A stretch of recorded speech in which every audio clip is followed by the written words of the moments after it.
Hello YouTube, Sniping is Fun here, and I welcome you all back to part 2 of my updated anime collection. I know last time we tackled what was in the back container right there. This time, we're going to be tackling this container right here. Without further ado, and so this intro doesn't go on too long, let's get this started with this container of part 2 of my updated anime collection for all of you. And you can already tell on the top, one of the anime I have here is Outlaw Star, a very classic anime. Made sure to pick this up when I got a chance, the Blu-ray DVD combo. Awesome anime. Intro, characters. If you've never seen this, it's a classic. Go out and watch it. And I'm going to do this right here just because you guys seen this the last time anyways, so I might as well show you. This is Sailor Moon Super S, the complete season, which is season 4 for those of you that have never seen Sailor Moon or read the manga or anything. This is Super S part 1 and part 2. A pretty good season overall if you've ever seen Sailor Moon. I would not consider it my favorite season of Sailor Moon. I still am nostalgic about the first 2. But season 4 was really good. All the seasons are really good in their own right.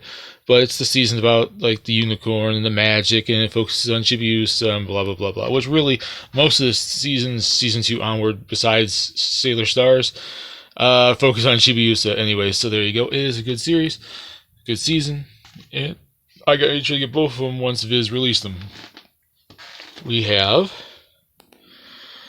Mary and the Witch's Flower, which is from Studio Ponic, which was some of the creators of I think that's the company that were some of the creators from Studio Ghibli.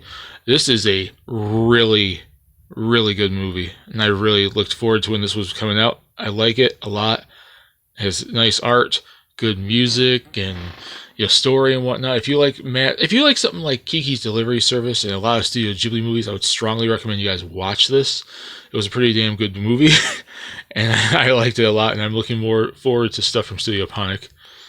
Okay, down here we have stuff that's not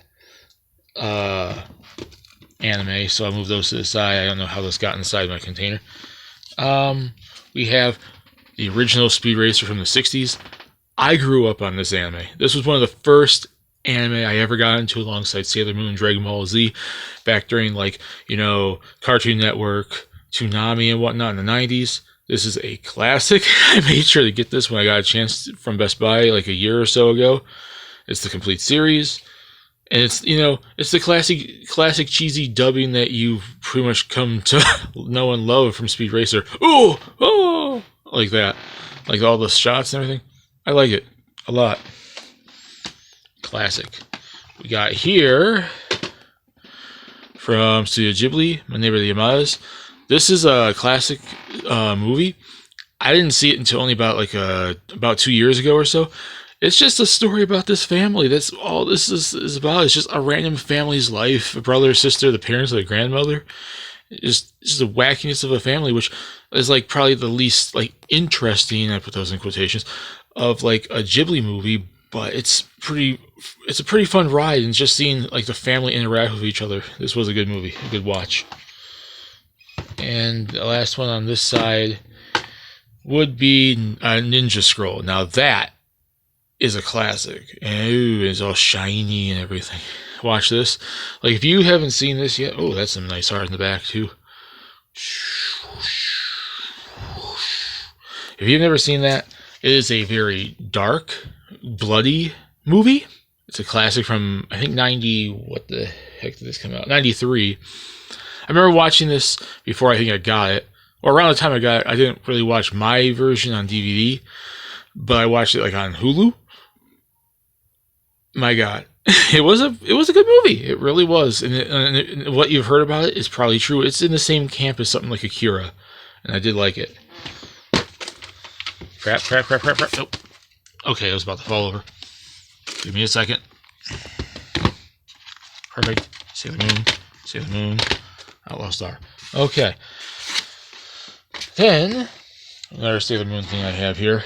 The S movie, Sailor Moon S, the movie. This is the one about the The Ice Queen thing? Yeah. You know what the funny thing is about this? I have this also with the old, like, Cloverway dub on VHS. If I ever find out where the heck I put that, I have a copy of this on that too. So I have a copy of it in Blu-ray, DVD, and an old copy of VHS. This is a good movie. Not my favorite Sailor Moon movie. I think the Super S movie I like a little bit more, which I talked about in part 1. The whole, like, Pied Piper, the children boats, like the fantasy type story. I think I like that one a little bit more. But this one was really close. I think this is the second best because the R movie was kind of eh. So yeah, the whole Ice Queen whatever story was actually really, really cool. And you get to see Luna as, like, human, which was really interesting. Right here we got Napping Princess. This was an interesting movie, interesting watch. It was really, I just seen this trailer, like, for this, like, I think on, like, either Facebook or YouTube, and I just watched it just because of the whole sleeping fantasy world craziness, and it's from the creators of, like, Ghost in the Shell and Eden of the East, which I have never seen Eden of the East, which is crazy, but I have seen Ghost in the Shell, the original and movie, as well as some of the TV series. So it is fun. Okay, what else am I missing? I think it's just over here right now. Since it technically counts as anime, I'm going to throw Ruby in here. I only have volumes 1 through 5, and that's all I'm really going to care about. Because, to be fair, I know I used to do all the Ruby, like, predictions and theories and all that stuff. Volume 6 just kind of made me lose interest in the series, and I have not even watched Volume 7 yet. And for me being so addicted to this series, back Volumes 1 through 5, that's actually saying something, Rooster Teeth. And I liked Volumes 1, 2, 3. 4 is good. I think 4 gets a little too much hate, and 5, while not perfect, has its moments, and I actually kind of like it. Volume 6, and I kind of felt interest. But I do think there was a promise in this series, and if you have not seen, like, the older seasons, the older volumes, I would suggest watching that. And if you want to watch the newer volumes, I guess go for it. But some of the changes they made, like getting rid of Vic Mignogna and all the stuff in the story that they're doing and whatnot, I'm not really the biggest fan of right now. But I had to get this just because it was the classic seasons. Now here is an anime I love a whole heck of a lot. And that's Spicen Wolf, probably one of my favorite anime of all time. Holo, Lawrence. This premise of the series, it's all about, like, this, like, merchants and, like, currency and all the trades and stuff, like old English, like, European, like, type setting. But the characters make it interesting. Like, the premise doesn't sound interesting, but it is a very character-driven, show, and I loved it a lot, especially for Holo and Lawrence's, like, interactions. Ocean Waves, which was another Studio Ghibli movie we took forever for us to get over here. I don't think they didn't dub this one either. So this came out, like, years back in the early 90s, and it only took a couple years ago to us to finally get it, and I watched it. It was good. It wasn't the greatest Studio Ghibli thing ever, but I also wouldn't say it's the worst. And it was a fun movie. It was a fun watch. I think I have 2 more things here. Let me see if I can quickly get to it before my phone dies. Modest Heroes. I have yet to watch these. Crap, what happened?